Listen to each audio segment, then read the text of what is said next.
প্রিয় শিক্ষার্থীরা, আসসালামু আলাইকুম। আজকে আমি তোমাদের পঞ্চম শ্রেণীর প্রাথমিক বিজ্ঞান বইয়ের অধ্যায় ৫ পদার্থের গঠন এর দ্বিতীয় পার্ট নিয়ে আলোচনা করব। প্রথম পার্টে আমরা জেনেছিলাম পরমাণু ও অণুর ধারণা, পদার্থের গঠন ও অণুর বন্ধন এবং অণুর ধারণায় পদার্থের ৩ অবস্থা। আজকে আমরা এর পরবর্তী অংশ সম্পর্কে জানব। দেখো, পদার্থের গঠন অধ্যায়ের ৪ নম্বর পাঠে আছে মিশ্রণের উপাদান পৃথকীকরণ। আমরা মিশ্রণ বলতে কি বুঝি বা মিশ্রণ কাকে বলে? দুই বা ততোধিক ভিন্ন পদার্থকে একসাথে মিশালে যদি তারা নিজ নিজ বৈশিষ্ট্য বজায় রেখে পাশাপাশি অবস্থান করে তবে সেই নতুন বস্তুকে মিশ্রণ বলে। মিশ্রণের প্রকারভেদ ও উদাহরণসহ বিবরণ। মিশ্রণ প্রধানত দুই প্রকার। এক, সমসত্ব মিশ্রণ, যে মিশ্রণে উপাদানগুলো একে অপরের সাথে একদম মিশে যায় এবং আলাদা করে চেনা বা দেখা যায় না, তাকে সমসত্ব মিশ্রণ বলে। এই মিশ্রণের বা সমসত্ব মিশ্রণের বৈশিষ্ট্যগুলো হল মিশ্রণটি সব জায়গায় উপাদানগুলোর পরিমাণ সমান থাকে। তো আমরা মিশ্রণ বলতে বুঝব যে মিশ্রণে একের অধিক উপাদানগুলো মিশ্রিত করার পরেও একদম মিশে যাবে, যাকে চেনার আর উপায় থাকবে না, সেটি হলো সমসত্ব মিশ্রণ। এর উদাহরণ কি হতে পারে? চিনির শরবত। আচ্ছা, ধরো গ্লাস ভর্তি পানিতে ১ চামচ চিনি গুলে দিলে চিনি পুরোপুরি পানির সাথে মিশে অদৃশ্য হয়ে যায়, তাই না? দেখো, গ্লাসের উপরের অংশ বা নিচের অংশ সব জায়গার পানি সমান মিষ্টি লাগে, কিন্তু আমরা চিনি দেখতে পাই না। তাহলে কি এই যে পানি এবং চিনি এর মিশ্রণ, এটি হলো সমসত্ব মিশ্রণ, অর্থাৎ মিশ্রিত অবস্থায় আছে কিন্তু আমরা আলাদা করতে পারছি না। এবং আমরা আরও কিছু উদাহরণ লিখতে পারি, যেমন লোনা পানি, লবণ ও পানি, বাতাস, অক্সিজেন, নাইট্রোজেন ইত্যাদির মিশ্রণ। এরপরে আছে অসমসত্ব মিশ্রণ, যে মিশ্রণের উপাদানগুলো সহজে আলাদা করে চোখে দেখা যায় এবং ভালোভাবে মিশে যায় না। যে মিশ্রণের উপাদানগুলো সহজে আলাদা করে চোখে দেখা যায় এবং ভালোভাবে মিশে যায় না, তাকে অসমসত্ব মিশ্রণ বলে। অসমসত্ব মিশ্রণের বৈশিষ্ট্য হল মিশ্রণের সব জায়গায় উপাদানগুলোর পরিমাণ সমান থাকে না এবং উপাদানগুলোকে খুব সহজেই আলাদা করা যায়। এর উদাহরণ হল ঝালমুড়ি বা চানাচুর মাখা। যেমন মুড়ির সাথে চানাচুর, পেঁয়াজ ও মরিচ মিশালেও প্রতিটি উপাদান আলাদা করে খালি চোখে দেখা যায় এবং ইচ্ছা করলেই পেঁয়াজ বা মুড়ি আলাদা করে ফেলা যায়। আমরা আরও কিছু উদাহরণ দিতে পারি, যেমন পানি ও বালির মিশ্রণ, ধান ও তুষের মিশ্রণ, পানি ও তেলের মিশ্রণ। এরপর আছে উপাদান আলাদা করার 4টি বাস্তবিক উপায়। আমরা কিভাবে উপাদানগুলো আলাদা করতে পারি বা মিশ্রণ থেকে উপাদানগুলো আলাদা করতে পারি? ১ নম্বর, চুম্বক দ্বারা। বালুর সাথে লোহার পেরেক বা গুঁড়ো মিশিয়ে গেলে চুম্বক বোলালে লোহার টুকরোগুলো চুম্বকে আটকে উঠে আসবে, ছেঁকন বা ছাঁকনি দ্বারা। চা বানানোর পর ছাঁকনি দিয়ে চা পাতা থেকে লিকার আলাদা করা বা ময়লা পানি থেকে ছাঁকনি দিয়ে ময়লা ছাঁকা যায়। বাতাসের প্রবাহ ধারা। চাল বা ধান ঝাড়ার সময় কুলো দিয়ে বাতাস দিলে হালকা তুষ বা চিটা বাতাসে উড়ে দূরে পড়ে আর ভারী ধান নিচে জমা হয়। বাষ্পীভবন বা তাপ দিয়ে। সমুদ্রের লোনা পানি থেকে লবণ তৈরির পদ্ধতি। লোনা পানিকে রোদে বা তাপে শুকালে পানি বাষ্প হয়ে আকাশে উড়ে যায় এবং পাত্রের নিচে খাঁটি সাদা লবণ পড়ে থাকে। দেখো, ৫ নম্বরে দেওয়া আছে বস্তুর বা পদার্থের সংরক্ষণ ও পূর্ণ ব্যবহার।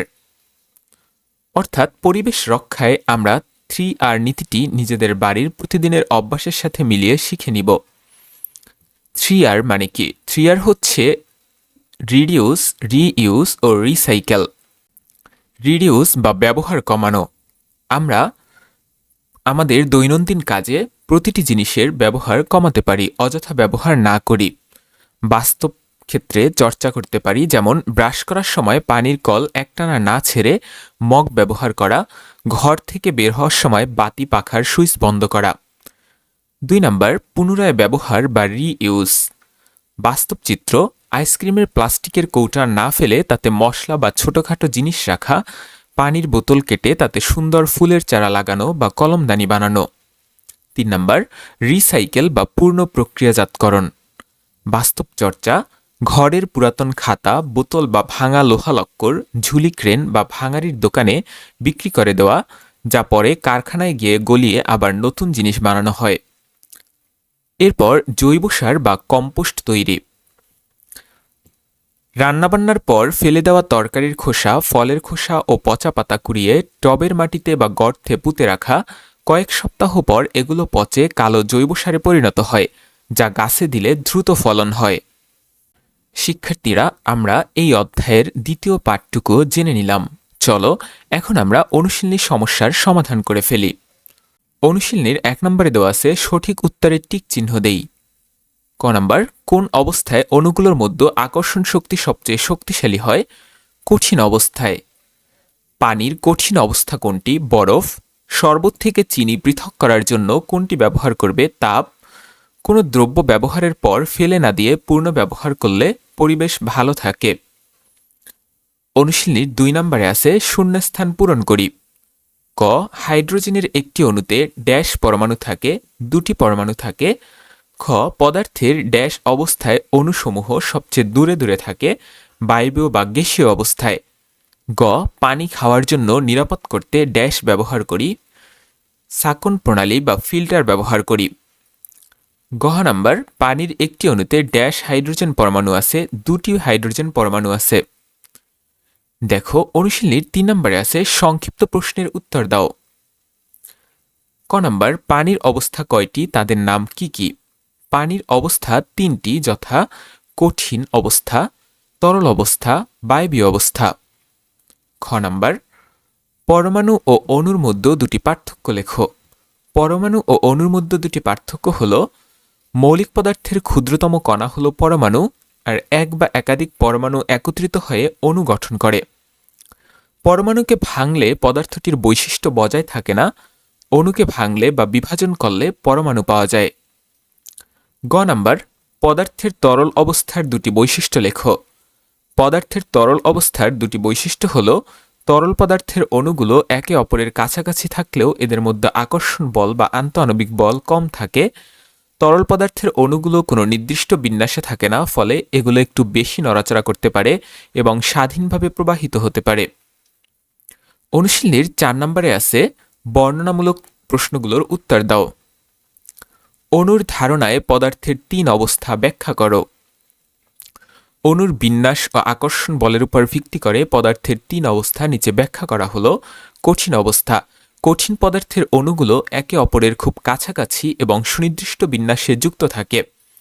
এদের মধ্যে আকর্ষণ বল বা আন্তঃআণবিক বল খুব শক্তিশালী হওয়ায় অণুগুলো নড়াচড়া করতে পারে না, ফলে কঠিন পদার্থের নির্দিষ্ট আকার ও আয়তন থাকে, যেমন বরফ। তরল অবস্থা, তরল পদার্থের অণুগুলো কাছাকাছি থাকলেও এদের আকর্ষণ বল কঠিনের চেয়ে কম থাকে এবং এগুলো নির্দিষ্ট বিন্যাসে সাজানো থাকে না। অণুগুলো কিছুটা নড়াচড়া ও প্রবাহিত হতে পারে, তাই তরল পদার্থের নির্দিষ্ট আয়তন থাকলেও নির্দিষ্ট আকার থাকে না, যেমন পানি। বায়বীয় অবস্থা, বায়বীয় পদার্থের অণুগুলো একে অপরের থেকে অনেক দূরে দূরে অবস্থান করে এবং এদের মধ্যে আকর্ষণ বল প্রায় নেই বললেই চলে। অণুগুলো সম্পূর্ণ মুক্তভাবে দ্রুত গতিতে চারদিকে চলাচল করতে পারে, তাই এদের নির্দিষ্ট কোনো আকার বা আয়তন নেই, যেমন জলীয় বাষ্প।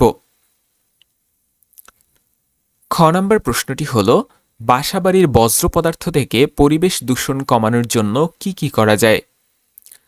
উত্তর, বাসাবাড়ির বজ্র পদার্থ থেকে পরিবেশ দূষণ কমানোর উপায়সমূহ নিচে দেওয়া হলো। ব্যবহার কমানো বা রিডিউস, অপ্রয়োজনীয় বজ্র তৈরি কমানোর জন্য সব কাজে অপচয় রোধ করতে হবে এবং পরিমিত ব্যবহার নিশ্চিত করতে হবে। রিইউজ বা পুনরায় ব্যবহার, প্লাস্টিকের পাত্র, বোতল বা কাগজের ব্যাগ ফেলে না দিয়ে সেগুলোকে বারবার অন্য কাজে, যেমন চারাগাছ লাগানো বা কলমদানি তৈরিতে ব্যবহার করতে হবে। রিসাইকেল বা পূর্ণ প্রক্রিয়া করা, টিন, প্লাস্টিক, কাঁচ ও কাগজ সংগ্রহ করে রিসাইকেল বা পূর্ণ প্রক্রিয়াজাতকরণের মাধ্যমে নতুন দ্রব্য তৈরি করা। 4 নম্বর, জৈব সার তৈরি বা কম্পোস্টিং, রান্নাঘরের শাকসবজি ও তরকারির খোসা মাটির নিচে পুঁতে রেখে জৈব সারে পরিণত করা।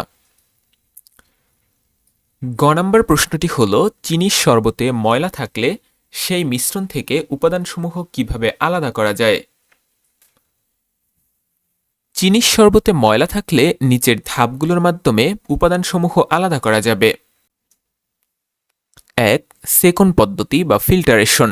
প্রথমেই শরবতটিকে একটি পরিষ্কার ছাঁকনি বা সূক্ষ্ম কাপড়ের সাহায্যে সেকে নিতে হবে। এতে পানিতে অদ্রবণীয় ময়লাগুলো আলাদা হয়ে যাবে এবং পরিষ্কার চিনির শরবত পাওয়া যাবে।